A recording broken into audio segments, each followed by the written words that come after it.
Hello, welcome back to my channel. This is Michelle, and today I'm playing with Art by Marlene January 2025 release. And today I'm giving this little stencil a run for its money. I'm unsure of what it's called. I apologize. I really can't remember what it's called. I'm sorry. Okay, so I've grabbed a piece of watercolor paper and I'm just tracing her out with a pencil. And so I just did the head and the hair. And then for the dress, I'm going to mix some cheesy and ballet paint together. And I'm going to create this kind of ombre effect dress where the colors meet in the middle. It's going to be a little bit like a sunset with that orangey kind of color, and I really like how that turned out. For the head and the hair, I am going to first off start with a little bit of shading. So I'm going in with Marlene's paint in sand and fuchsia. Sand is my base color, and then for fuchsia I'm using as a little bit of the shadowy color. I was happy with the shading on this, but then I drew in the face and I absolutely hated it. I left in the whole process so that you guys can see how I navigate and how I fix problems. Every page can be saved, every face can be saved. It's just a matter of just keep going, you know. So I drew in the details of the face with the pencil, and then I went over it with a pen, and just something just seemed off, and I tried working at it and putting the whites of the eyes in and holding it up to look at it from a distance, but it just, something was off. So I tried to cover that face again, so I went in with some white gesso and with another layer of sand paint, but the pen just kept coming up through the paint. So I simply drew another face, and I'm going to do that process again, but this time I'm going to add my lines in. So I did a midline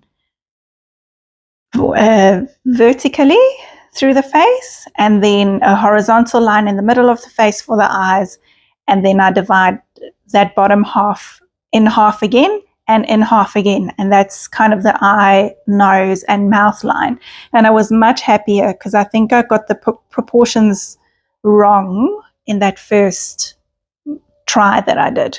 I also used lavender paint instead of the fuchsia to do the shading, and a little bit of white for highlights. And then I go in and I try again to do the eyes. I grabbed that little stamp set, the Artist Diary stamp set from Marlene, just to look at the girl's eyes and try and replicate that. I did not replicate it. Mine does not look as good as Marlene's. I doubt it ever will, but I was much happier with this face. And I'm giving her blue eyes, and just a little bit of faffing about with putting the whites on the eyes and putting some color on the lips and the cheeks, you know, just making her look pretty. And then when I'm done, I will cut her out and I will stick her onto the other face. But first, I'm doing the hair. I thought I would do this with a paintbrush, but then I thought, oh no, that's going to take forever. So for my base color on the hair, blue hair, I've got the mermaid paint, and I'm just stenciling through that stencil, and I'm mixing in with a little bit of azure. So there's already a little bit of shading and contrast and interest happening on that face. I mean, in the hair. So this is where I cut the face out because I wanted to give her bangs, and of course I would need the face for that. And once I've got her in nice and secure, I'm going to go in and paint in her hairline. And really all I'm going to do on this hair is just do lines and lines and lines. I think I put this aside for now because I had my base colors there, and then I'll work on my page. So first off, I did stencil through that little branch looking thing. The first time I saw this, I immediately thought antlers. So my girl is going to be kind of like a fairy girl with antlers, and she will also have wings. The wings I've got on transparency paper or transparency sheets. These sheets actually have got a layer of silver paint over the top of them because it was part of a frosted glass class that I had over Christmas, and I had some left over, and I thought that's perfect for wings. So setting everything aside to dry, and then I'm going to work on my background. So I grabbed out Marlene's black and white collage paper pack. It's from the new release, and I tore off the edges with the big bold flowers because I really wanted only that text, and I thought I could use the flowers elsewhere. And I'm just going to stick it all down with gel medium. And the paper does go a little bit crinkly when that wet gel medium goes over the top, but actually when it dries flat again. So, and even if there was a little crinkle or so, it wouldn't really bother me. It just adds to the interest and the texture of the page. I've gone in with royal, and I've got 3 patches of royal, 3 patches of fuchsia, and I'm just spreading out that paint as far as it will go.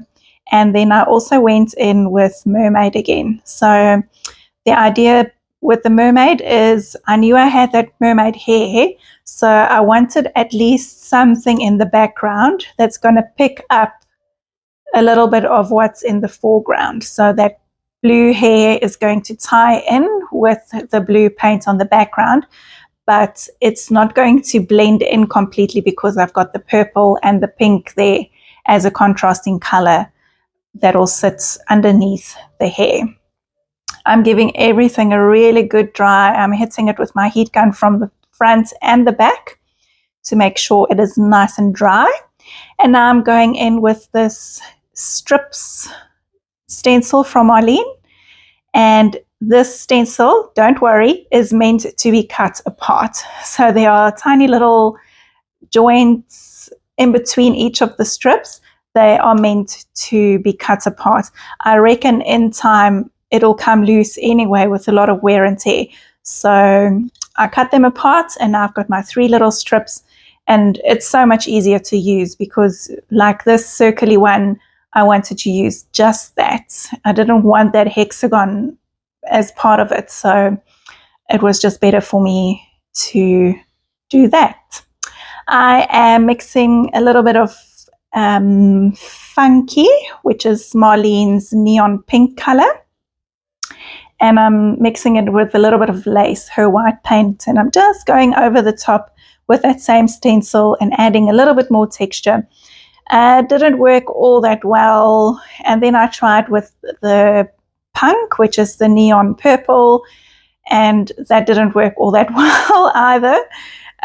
It's there, but it's not there. But it's okay. I just kept going and kept playing with the layers until eventually it all came together.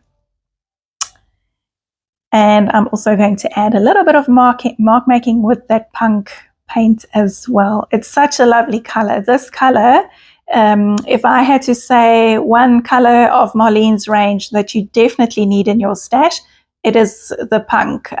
It just has the tendency to pull things together.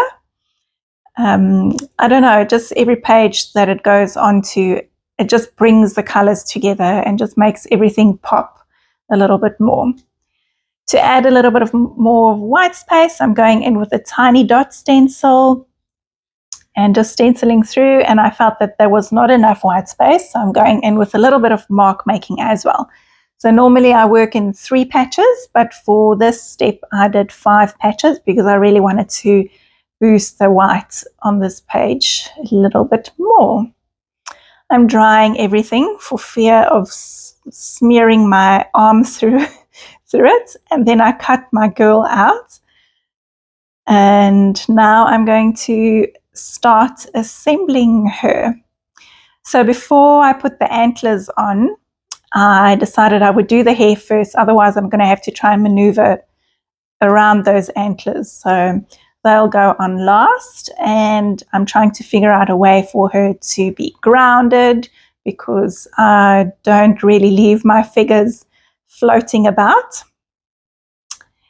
So I grabbed another bit of that black and white collage sheet from Marlene's that I used earlier, and I'm just tearing little strips of it, and I'm making like a hillside kind of look to the base there.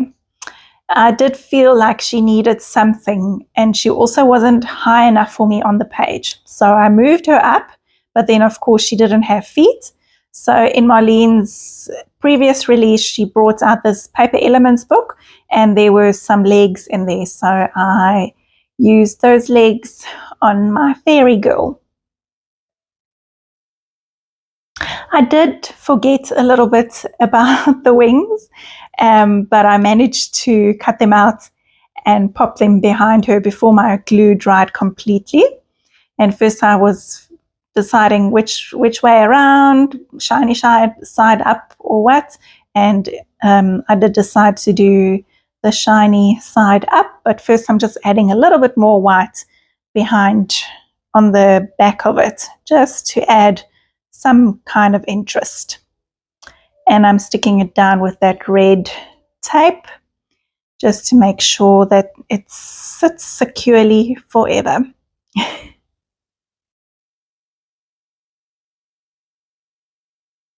You will see I am hitting it with the heat gun, but I'm keeping my heat gun very far away and like literally just a few seconds because I don't want those transparencies to warp or bend in any way. And now I'm going to start working on the hair. So I went in with a light purple first with Marlene's paint pens, and now I'm just going in with the turquoise one, the light and the dark, and then I'm going to go in with a black as well. I'm outlining a little bit here and there on the outside of the hair, but I'm also making black strands in the hair. So I find with hair, just keep it loose and keep it quite, I don't know if this is a word, but keep it quite liney. So you're just drawing rough lines in the direction of the hair. And then eventually, when you've got enough layers, it actually does come together beautifully. To add a little bit of depth into my hair, I'm grabbing out some different colors of like turquoisey and blue coloring pencils, and just in those sections that have naturally formed there, but with my lines, I'm just going in and darkening up those sections, and it just adds a little bit of dimension into that hair and makes it look a little bit more realistic, even though we don't really have mermaid blue hair, but she does because she's a fairy. So maybe it is realistic after all. For her sunset dress, I'm going in also with coloring pencil, and I'm just boosting those colors, just the orange and the pink, and I'm just going kind of around those shapes, and I'm closing that little loopy bit at the bottom there so it all looks like it's meant to be. Just adding a little bit more shading around those leaves and flowers, and a little bit more shading on her face with coloring pencils. And I'm just going to go around her head with my black pen and working a little bit on this little hill that she's standing on. You guys know my absolute love for black and white stripes. So her socks have black and white stripes. So I thought I would need 2 more spaces where I've got black and white stripes, just to stick with that rule of 3 that I've got in my head. So socks, the heel, and then also her antlers will be black and white as well. I did go around all the shapes on her dress with my black gel pen. I'm not sure if that was the right call, but I don't think it looks terrible in the end. I really like the white on it, but I also like this because it just looks a little bit more sketchy and playful. So I don't think I mind it after all. A little bit more detail into that dress. And now I'll pop her antlers on.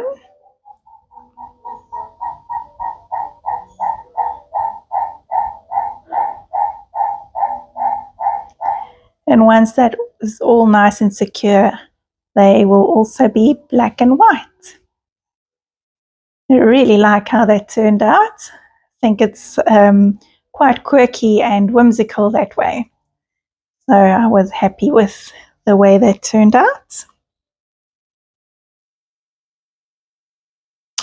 And now my favorite part about this hair is I'm using Marlene's lace paint, and just with the nib of the tube, I'm just dotting some pearls into her hair, and look how beautiful that is.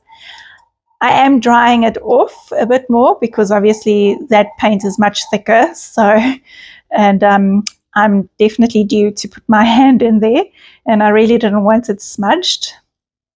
A little bit of Stabilo oil pencil just on one side of the girl and on the underside of the wings and the underside of her hair, just here and there also, not everywhere. Sometimes if you do things everywhere and repeat that same thing on every strand of hair, it can start looking a little bit dull and just Marlene calls it stale, like stale bread. And I love that she compares it to stale bread. So just here and there, just to add a little bit of interest, but without making it boring. Now I'm finding a little quote in Marlene's sticky quote book. And I combined two quotes here. I think it says whimsical creature, stay wild, whimsical creature. So it actually said whimsical creatures, but I chopped off the S. And just having a little look to see if I'm quite sure that that's what I wanted. But yes, I was quite sure. Doing a really rough and sketchy outline around those words. And then I'm going to punch my holes back in. And I think that was it for this page. I might be wrong. I might be right. Let's see. Oh, yes. I went into that circly stencil and just outlined a couple of circles there just to add a little bit more interest. And then I went in with my Life of Color dot pen, and I also just dotted in and around those areas. And it just added a little bit of a sparkle effect, I think. I really liked how that turned out. It's subtle, but it is still there, and it just adds a little bit more of a magical element to my page. So in the end, on the close-ups, you will see that that collage paper still comes through on my page. You'll see that my outlining of my girl and my words, they're all very scratchy and imperfect. But that's how I roll. Thank you so much for being here. I look forward to chatting to you again. Please like and subscribe, and I will see you again soon. Bye.